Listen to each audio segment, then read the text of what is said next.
Good evening students. आज हम जानेंगे कि डेबिट और क्रेडिट क्या होता है और डेबिट क्रेडिट को आप किस तरीके से जर्नल एंट्रीज में अप्लाई करते हैं।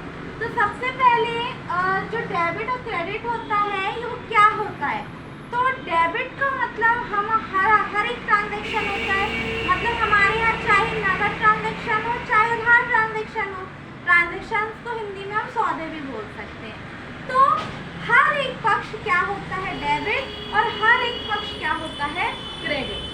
तो सबसे पहले जब हम जर्नल एंट्रीज करते हैं तो हमें डेबिट और क्रेडिट का नॉलेज होना बहुत जरूरी होता है।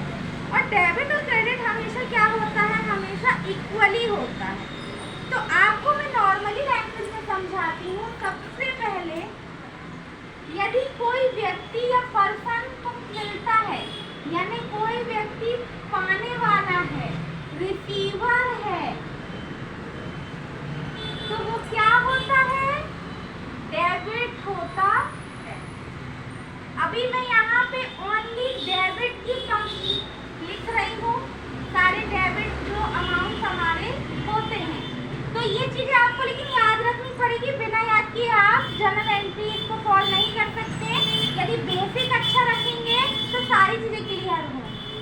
अब जो हमारा निजी खर्च होता है, निजी खर्च का मतलब होता है ड्राइंग। ड्राइंग क्या होती है, यहाँ पे वो वाली ड्राइंग की बात मैं नहीं कर रही हूँ। नॉर्मली जैसे जो होती है ड्राइंग का मतलब है हमने अपने बिजनेस से कोई पैसा या कोई गुड्स खर्चे के लिए निकाला, वो भी मेरा डेबिट में जाता है, क्योंकि एक तरह से यहाँ पे कैपिटल क्या हो रही है, मेरी कम हो रही होती है। तीसरा टॉपिक होता है मेरा निजी खर्च का, के बाद आता है हमारा यदि परचेज किया जा रहा है, यानी क्रय किया जा रहा है, आप इसे क्रय भी बोल सकते हो और परचेज वो भी डेबिट होता है। मगर परचेज की ऐसी 4 कंडीशन है जो परचेज क्रेडिट होगा, डेबिट नहीं होता है। उसकी बात हम आगे अगले वीडियो में करेंगे। चौथा होता है आपका यदि मेरी असेट्स बढ़ रही होती है, यदि मेरी संपत्तियां बढ़ रही होती हैं, यानी असेट्स मेरी बढ़ रही है, इंक्रीज हो रही है, तो वो भी क्या होगी, मेरी डेबिट होगी, यानी ये प्लस हो रही है। इसके अपोजिट जब मान लीजिए मेरी कैपिटल यानी कि पूंजी क्या हो रही है, पूंजी मेरी कम हो रही है, मान लो पूंजी मान लो मेरी कम हो रही है, यानी कैपिटल क्या हो रही है, कम हो रही है, तब भी मेरा ये क्या होता है, डेबिट होता है। तो इतना हमको कम से कम याद करना। लास्ट टॉपिक एक होता है जिसे हम समझ सकते हैं विक्रय वापसी। विक्रय वापसी का मतलब होता है सेल रिटर्न।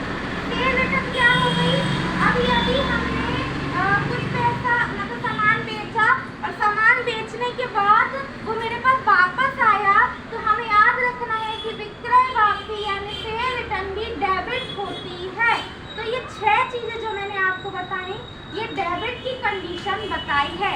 आप इसको स्क्रीनशॉट ले सकते हैं। अब हम क्रेडिट की कंडीशन जानेंगे कि क्रेडिट कौन कौन सी चीजों को किया जाता है।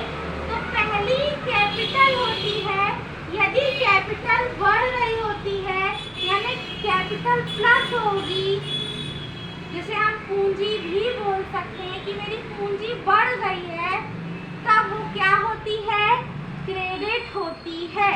फिर दूसरा आता है परचेज रिटर्न।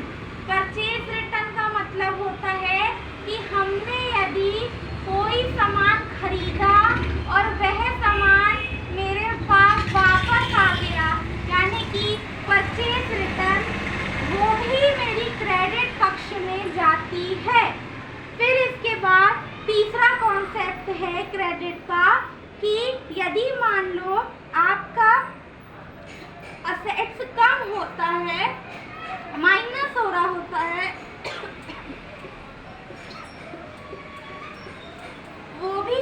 होती है आपकी एक तरह से क्रेडिट होती है, ठीक है।